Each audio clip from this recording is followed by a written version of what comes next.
আসানসোলের রানীগঞ্জে বইমেলায় এসে হিন্দু ধর্ম নিয়ে ব্যাখ্যা করলেন সিদ্দিকুল্লাহ চৌধুরী। সাথে সাথে কেন্দ্র সরকারকে এক হাত নিলেন। মন্ত্রী সিদ্দিকুল্লাহ বলেন, ঈশ্বরচন্দ্র বিদ্যাসাগর মাতঙ্গিনী হাজরা সনাতন ধর্ম পালন করেছেন, বিনয় বাদল দীনেশ চিত্তরঞ্জন দাসও করেছেন, কিন্তু এখন যারা সনাতন ধর্ম বা হিন্দু ধর্মকে রূপরেখা দিতে চাইছেন তারা ঠিক করছেন না। ক্যাপসুল খাইয়ে খাইয়ে হিন্দু ধর্মের শরীর খারাপ হয়ে যাবে। তিনি আরও বলেন যে তিনি তাদের নিয়ে চিন্তিত নন, তিনি হিন্দু ধর্মের শরীর স্বাস্থ্য নিয়ে চিন্তিত। বাংলাদেশে সংখ্যালঘুদের ওপর আক্রমণের বিষয়ে তিনি বলেন, মোদিজি কেন যাচ্ছেন না? ইন্দিরা গান্ধী তো গেছিলেন। মোদিজি বাংলায় সিএম দিদিকে একবারও ফোন করেছেন? অমিত শাহ দিদিকে একবারও ফোন করেছেন? মোদিজি দিদির সাথে একবারও বসেছেন? বর্ডারে বিএসএফ আছে, ওয়াচ টাওয়ার আছে, মোবাইল আছে, গাড়ি আছে। কেন্দ্র কি করছে?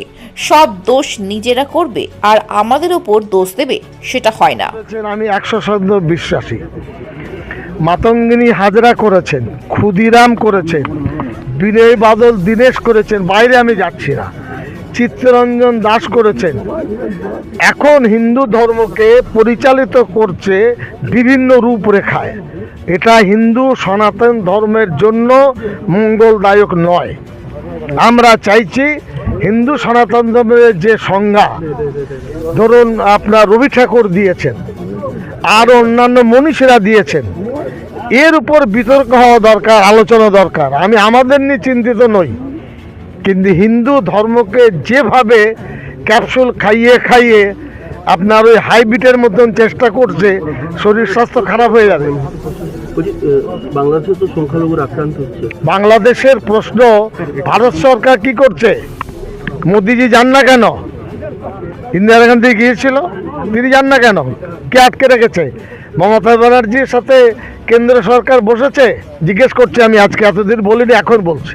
প্রধানমন্ত্রী টেলিফোন করেছেন, স্বরাষ্ট্রমন্ত্রী বলেছেন, পররাষ্ট্রমন্ত্রী, দিদি আপনি সিএম, 2200 কিলোমিটার বর্ডার পশ্চিম বাংলায়, কেন তারা বাংলার সাথে বসবে না? কিসের অহংকার তাদের? দোষ করবে তারা, চাপিয়ে দেবে আমাদের উপরে। বিএসএফ আছে, রোড আছে, মানে বর্ডার রোড, এরপরে উপরে ওয়াচ টাওয়ার আছে, তারপরে ওখানে ক্যাম্প আছে, মোবাইল ফোর্স আছে, গাড়ি আছে। হ্যাঁ, মোবাইল ফোর্স এবং গাড়ি আছে, যাই জায়গায় গানলে দাঁড়িয়ে আছে। ঢুকে কোন দিক দিয়ে? কার ব্যর্থতা? আমাদের ব্যর্থতা? আমাদের ব্যর্থতা নয়। কেন্দ্র সরকার এটা করতে চাইছে না, তাদের দোষ। 13 বছর ধরে সংখ্যালঘুরা আছেন মমতা বন্দ্যোপাধ্যায়। আমার বক্তব্য কোথায়? আমরা পশ্চিমবাংলা অন্য রাজ্যের তুলনায় হাজার হাজার গুণে ভালো আছি। আমি যদি কোনো প্রশ্ন করি তো কাল পাত্র ক্ষেত্র এটা নিয়ে বিতর্কের জায়গা আমি টিভি চ্যানেলকে দিইনি।